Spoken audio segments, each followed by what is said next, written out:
샬롬. 주님의 평안으로 문안드립니다.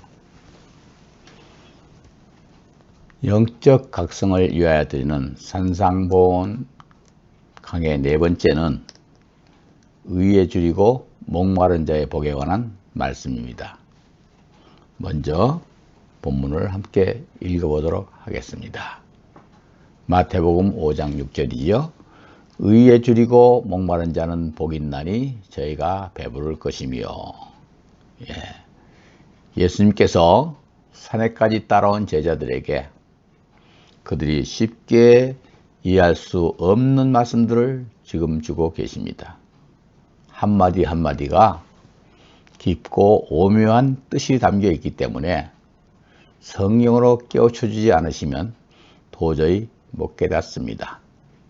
그러나 말씀을 알기 위하여 말씀을 삼하는 사람에게는 주께서 여러 가지 방법을 동원해서 반드시 말씀을 깨우쳐 주십니다. 오늘도 이 말씀의 깊이를 깨달아서 주님이 우리에게 주시려고 하는 복을 모두 받아 누리시는 나와 여러분이 되겠습니다.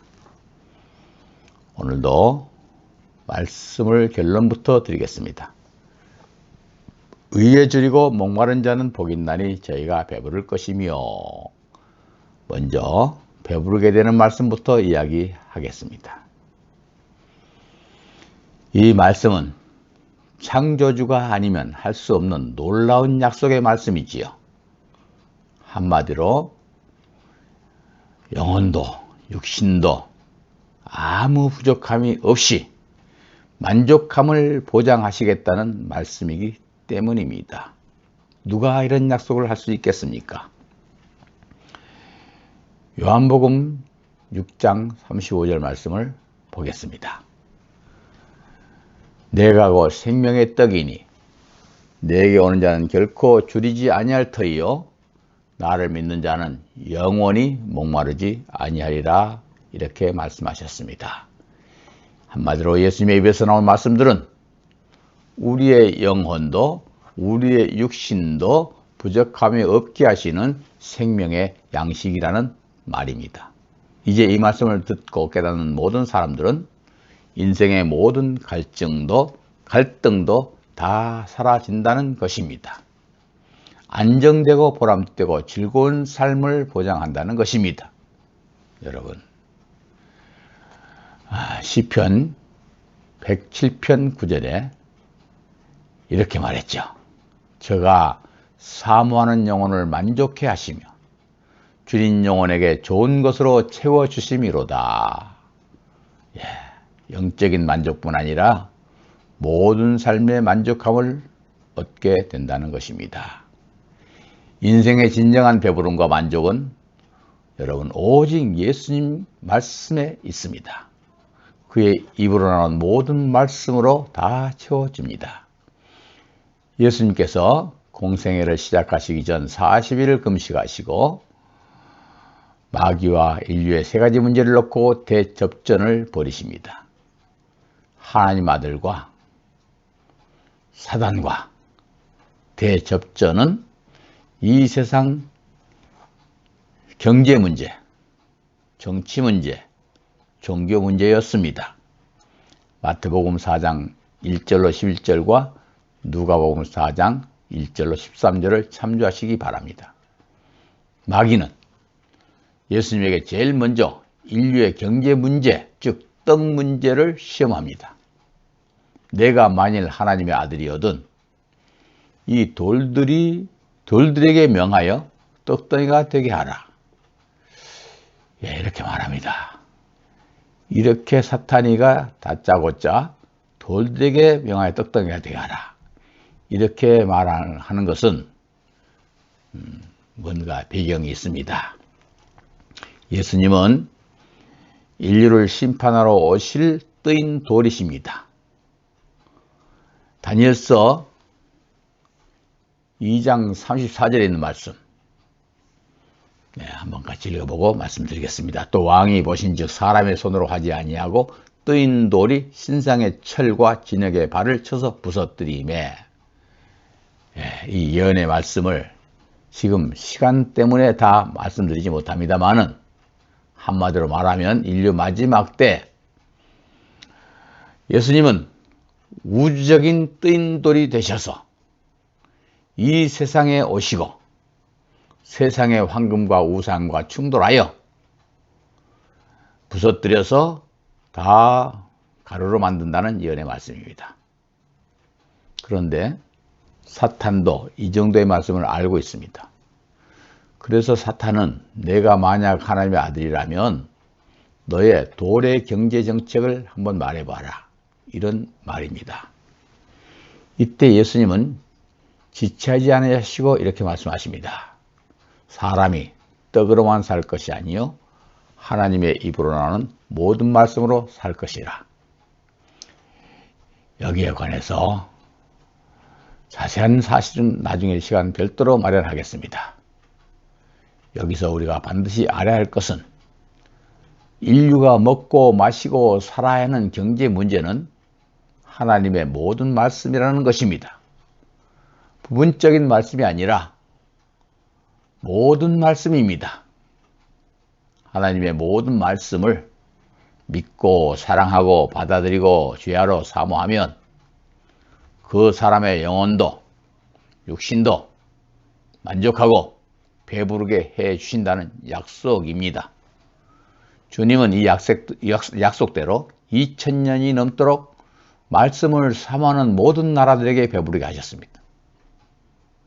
또 말씀을 사모하는 모든 사람들에게 배부르게 하셨습니다.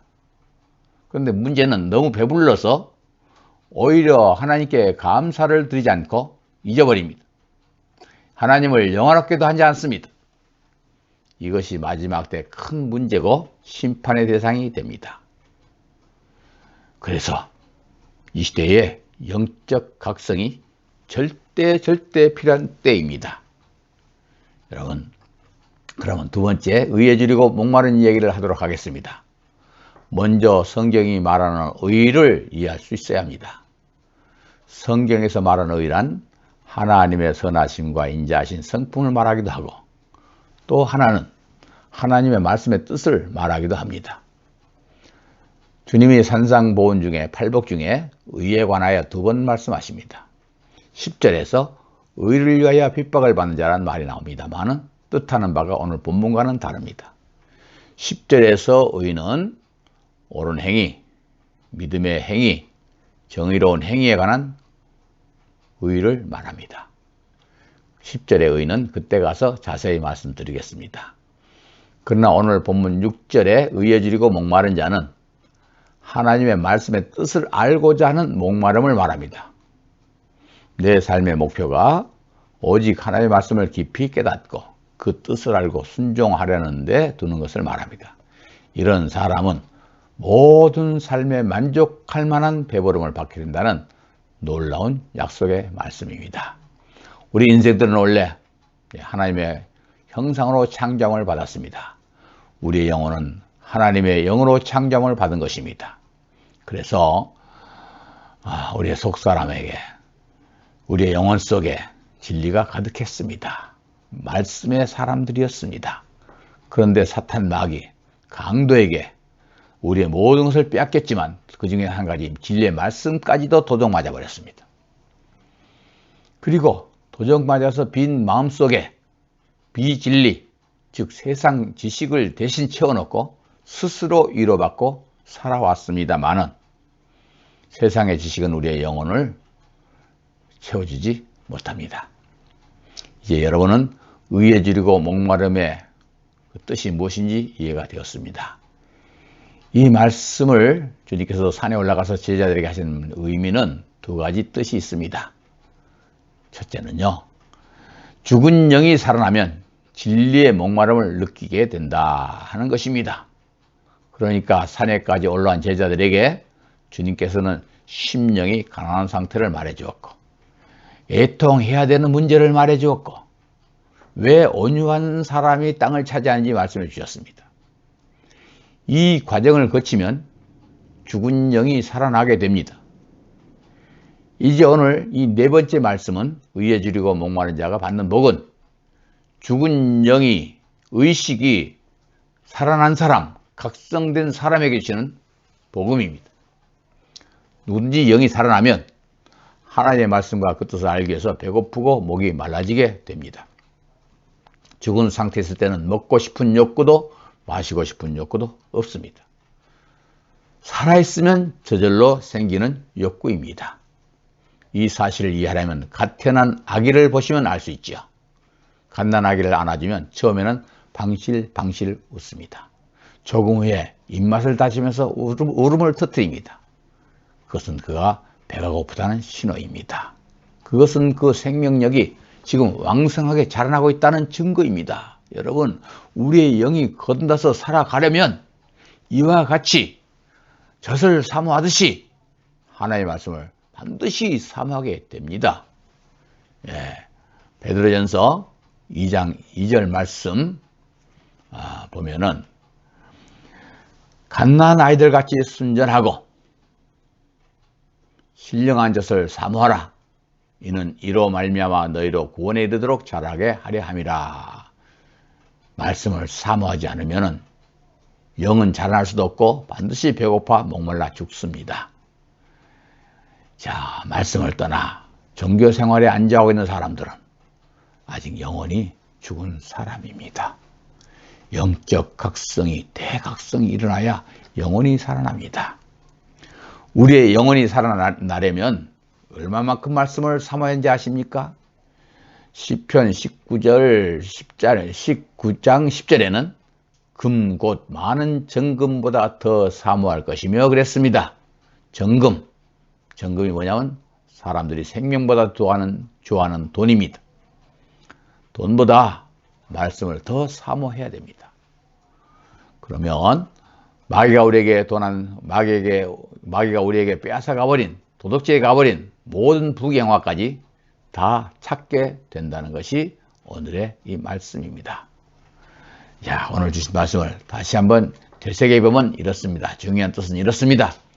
죽은 영혼이 말씀을 듣고 살아났습니다. 그러면 자연히 영적 갈증을 느끼게 되고 그 갈증을 해소하기 위해서 정말 목마른 사슴이 시냇물 찾듯이 하나님의 말씀을 찾게 됩니다. 여러분, 정말 돈보다 말씀을 더 사모하십니까? 우리 목사님들, 성도님들 정말 금보다 돈보다 말씀을 더 사모하시나요? 양심대로 대답하시고요. 저도 이 문제를 가지고 많이 기도했습니다. 내가 돈보다 말씀을 더 사랑하는 것인지. 이제 세상 살아가는데 돈이 필요합니다. 그러나 모든 말씀에 더욱 배고픔을 느낄 때에 진정한 배부름을 받게 되고 모든 문제가 다 해결됩니다. 두 번째, 의에 줄이고 목마른 자를 말씀하신 것은 주의 사명을 감당하는 사람이 되라는 뜻입니다. 주의 사명을 감당하는 사람은 많이 알아야 남들을 가르칠 수 있기 때문에 자연히 더 목마르게 됩니다. 다윗의 경우를 보면 그가 임금이 되고 백성들을 잘 이끌어가기 위해서 주의 계명을 사모함으로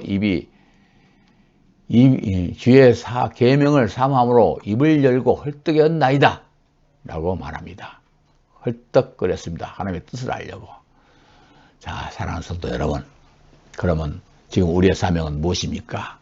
주의 몸된 교회를 위하여 기도하는 것은 우리의 사명입니다. 성도들을 위하여 서로 기도해 주는 것도 우리의 사명입니다. 이웃들에게 복음이 증거되도록 모든 면에서 힘쓰는 것도 우리의 사명입니다. 주의 종이 사명을 잘 감당하도록 기도해주고 도와주는 것도 우리의 사명입니다. 저는 오늘도 나에게 주어진 사명 때문에 더욱 목마르게 살아갑니다. 우리 주님은 저에게 약속한 대로 영혼과 육신의 만족과 배부름을 허락해 주시고 계십니다. 지금도 조금도 부족함이 없습니다. 할렐루야. 사랑합니다. 감사합니다.